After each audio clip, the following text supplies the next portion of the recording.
Fala galera, tudo bem com vocês? Lucas Piperaio do canal Piperaio Hard de volta com mais um vídeo e hoje eu trago para vocês uma breve análise do processador Intel Core i7 6700K Skylake recém-lançado no mercado. Então eu vou fazer análise e testes com ele em estoque e em overclock, comparando o desempenho dele com o 4790K, além de testes das GPUs integradas dos dois processadores, ok? Então vamos agora à análise e em seguida os testes de desempenho.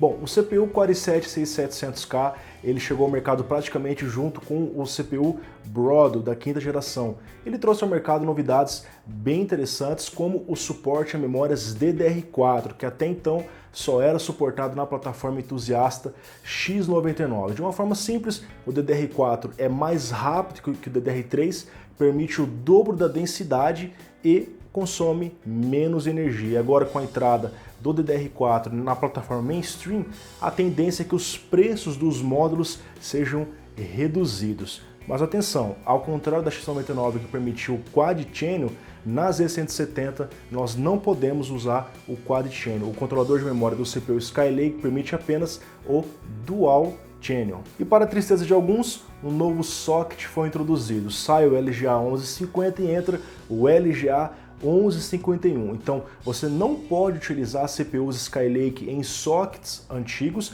e da mesma forma você não pode usar um CPU antigo no socket LGA 1151, mas pelo menos o cooler é retrocompatível. Então se você já tinha um cooler que você usava na sua placa-mãe 1155, 1150, você vai poder usar no 1151 sem nenhum problema. Inclusive, antes de comprar uma placa-mãe Z170 e um i7 6700K ou o i5 6600K, é importante que você já tenha um cooler, porque esses processadores não acompanham o cooler box como nós vimos antigamente. Junto com a mudança do socket, um novo chipset foi introduzido, o Z170. E um dos grandes diferenciais é na conectividade entre o processador e o chipset com a atualização do DMI. Agora nós estamos na versão 3.0, então o chipset pode fornecer até 20 linhas PCI Express 3.0, ao contrário do Z97 que permitia apenas 8 linhas PCI Express 2.0. Isso abre possibilidades bem interessantes. Por exemplo, há uns tempos atrás eu fiz aqui no canal um review do SSD Intel 750 Series PCI Express e para que ele tivesse o máximo desempenho era necessário colocar ele em um slot X4 3.0 e a placa-mãe só oferecia o X4 2.0 roteado pelo chipset. Então, para que eu tivesse o máximo desempenho, era necessário colocar ele em um slot roteado pelo processador e assim ter que dividir as linhas com uma eventual placa de vídeo. E no caso do usuário usar um SLO Crossfire, aí já complicaria tudo. Agora, na placa-mãe Z170, como nós podemos ter slots roteados a partir do chipset 3.0 X4, apesar de nós termos um pequeno delay entre slot, chipset e processador, nós podemos deixar as pistas PCI Express livres para um eventual SLO Crossfire. Então, agora nós temos uma plataforma mais propícia para SSDs PCI Express que tem mostrado que serão o padrão do futuro. Além disso, nós temos também a possibilidade de ter um ou mais slots M.2 de alta performance nessa plataforma. Não apenas os 10 GB que nós já vimos em outras placas-mães, mas ele pode trazer M.2 de 32 GB por segundo. Então, muito mais performance em relação às gerações atuais. A GPU integrada também recebeu uma atualização, a Intel HD 530, não tão rápida quanto a GPU integrada do Broadwell, mas ainda assim é uma GPU superior em relação a que foi utilizado no 4790K, a Intel HD 4600. E nesse vídeo nós vamos fazer esse teste também. Bom, o CPU 6700K já está disponível no mercado brasileiro, infelizmente, devido à nossa situação econômica, o dólar alto, os impostos de importação que foram aumentados, esses produtos naturalmente ficam mais caros. Então lá fora ele está custando uma faixa de 330, 350 dólares. Aqui no Brasil ele está chegando por R$ 2.200 e o seu irmão menor i5 6600K está chegando por aproximadamente R$ 1.500, ok? Vamos agora aos testes de desempenho do 6700K, comparando ele com o 4790K.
Bom pessoal, vamos agora comentar os resultados com vocês. Vocês viram aí os testes do 6700K e do 4790K em benchmarks sintéticos em jogos. No caso dos jogos eu testei com a GPU off-board e a GPU integrada, ok? Bom, ficou claro que o 6700K é um CPU mais forte. Isso é devido às melhorias internas, IPC, a própria plataforma agora com DDR4 traz um melhor desempenho para esse processador. Então ficou ali na faixa dos 5 a 15%, a média ficou 10% de desempenho em relação ao 4790K, ok? Então Cinebench 11.5, Cinebench R15, 3D Mark Firestrike comparando o desempenho de física, World Prime, Passmark, CPU-Z, né? Enfim, todos os testes ficou oscilando entre 5, 10, 15% de aumento dos processadores. Já a GPU integrada foi bem interessante os ganhos de desempenho em relação à GPU integrada do 4790K. Vocês viram isso aí pelo teste do Tomb Raider, por exemplo, eu testei no Low, no normal em 2 resoluções. Teve casos aí que nós tivemos 10, 15, perto de 20% de desempenho em relação à GPU integrada do Haswell. Então realmente teve um belo upgrade, não é tão grande em relação à GPU integrada do Broadwell, a Iris Pro, ela sim tem um desempenho bem mais alto, tá? É um caso específico, em breve talvez eu trago para vocês o review do 5775C e a GPU integrada dele, ok? Claro que a pessoa vai comprar um CPU de R$ 2.200, provavelmente ela vai ter dinheiro para comprar uma GPU off-board, né? Então, em casos específicos onde o usuário vai utilizar a GPU integrada, ele vai ter um desempenho satisfatório. Claro que você não vai poder jogar todos os jogos que nós temos disponíveis no mercado, né? Mas jogos mais leves, como por exemplo Tomb Raider em resoluções mais baixas ou no low, no normal, você consegue rodar e ter um desempenho legal, ok? Temperatura é um ponto extremamente complicado. O CPU Haswell ele teve uma temperatura mais alta que o Skylake, ele ficou ali na faixa dos 75 até 80 graus em estoque, em overclock. Teve um momento que ele atingiu incríveis 100 graus no teste do AIDA 64, se eu não me engano, os últimos testes lá do GPU ele chegou a essa marca. O Skylake, nesse mesmo ponto, o máximo que ele chegou foi 82 graus e a média dos outros testes ficou 69 e 75 graus, estoque e overclock. Então, isso é o desempenho dessas unidades individuais. Por isso que é um pouco complicado falar de temperatura, porque esse CPU Skylake teve uma temperatura menor, mas outros CPUs podem ter um VID maior, vai ter uma temperatura maior ou menor, enfim. Então, essas unidades que eu tenho aqui, em relação às duas, o Skylake foi melhor, teve uma temperatura menor. Agora, outras unidades vão ser diferentes, por isso que eu não dou tanta ênfase à temperatura. Tá? Mesma coisa overclock, os dois chips eu consegui rodar 4.7, 4.8 GHz sem nenhum problema, os dois rodaram muito bem, mas outros chips vão subir menos, outros chips você vai conseguir rodar 5 GHz no ar, no hydrocooler que seja. Então depende da unidade, depende do chip em si. Tá? Infelizmente é assim, não tem como eu falar para vocês, ó, o Skylake sobe mais, mas é o meu Skylake que está subindo mais, não são todos que vão subir assim, ok? Enfim, pessoal, sobre aquela pergunta, vale a pena fazer um upgrade de um 4790K para um 6700K? Bom, se para você vale a pena ter 10% a mais de performance em renderização, benchmark, essas coisas, então é um CPU interessante, é um CPU que traz tecnologias mais novas, a placa-mãe dele traz recursos mais interessantes, né, como eu já comentei com vocês, a possibilidade de ter mais linhas PCI Express, assim nós temos M.2 de alta performance, slots PCI Express roteados pelo chipset 3.0, X4, enfim. Tá? Agora, em questão de game, vocês viram aí o teste no Shadow of Mordor, né, em Full HD no Ultra, eu usei uma R9 290X.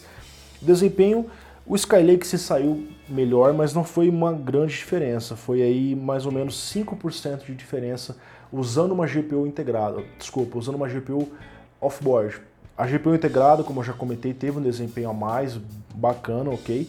Mas para quem já tem uma GPU off-board e vai sair de um Haswell para um Skylake, não vai ter uma grande diferença, não vai ter um grande boost na performance. Então, para esse usuário, na minha opinião, não vale a pena. Tá? Até porque são dois CPUs quad-core, então a diferença entre eles é realmente pequena. Agora, o usuário tem, por exemplo, um CPU bem mais antigo, né, da segunda geração, terceira geração, ao fazer um upgrade para um 6700K, você consegue aí 15, 20% de ganho de desempenho. Tá? Então isso depende de cada um. Aqui eu mostrei para vocês os fatos, os resultados.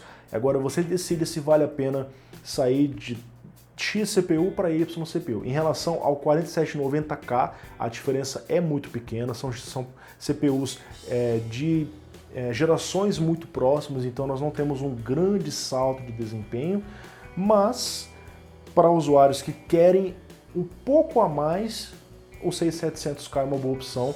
Infelizmente, ele está um pouco caro no mercado brasileiro, até o Haso está caro, tudo está caro, né? Porque o dólar subiu, os impostos foram aumentados, e infelizmente tudo fica mais caro. Então, o usuário que pretende fazer um upgrade, é interessante que ele avalie todos esses pontos. Será que vale a pena sair de um CPU que eu tenho hoje e pagar, sei lá, R$2.000, que é o dobro do que custava um Haso no ano passado, para ganhar 5%, para ganhar 10%? Tá? Então isso é uma coisa que você, usuário, você que está me assistindo aí, deve pensar antes de fazer um upgrade, ok? Então é isso, espero que vocês tenham gostado desse review. Eu quero agradecer a Intel Brasil que enviou o i7 6700K, então deixa o seu like lá na fanpage da Intel, agradeço eles lá porque eles que enviaram essa sample aqui pra gente. E se inscreva no canal se você ainda não é inscrito, deixe o seu like se você gostou, se você não gostou, pode deixar o seu dislike, mas diga por que você não gostou, de repente eu posso estar melhorando nos próximos vídeos. Deixa aqui embaixo a sua opinião e nos vemos em breve em mais um vídeo do canal Peperaio Hardware. Até mais, pessoal!